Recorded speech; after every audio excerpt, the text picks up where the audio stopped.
Anywhere you did it, check the spot again. Anywhere you did. Alright, boys. Kukula kwangu, kufara kwangu, mawazo wangu. Polesa iyo, abo bando chema.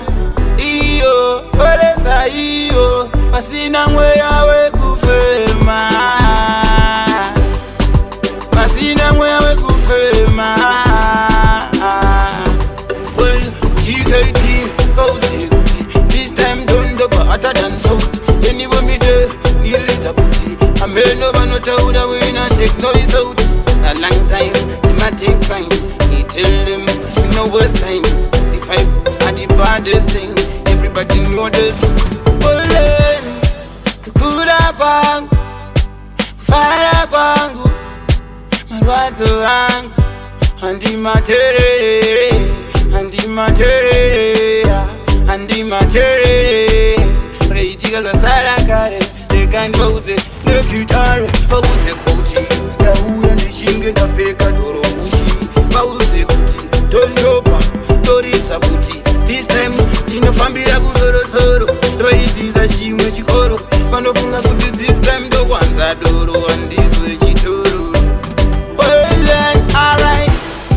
Kukura kwangu, chiedza changu, mawazo angu, andi materia, andi materia, andi materia, andi materia.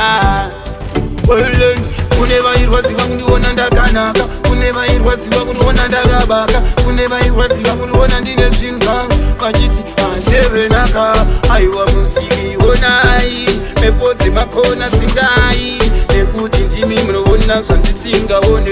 Well then, so like kukura kwangu, fara kwangu, marwadzo angu, andi matere, andi matere, andi matere.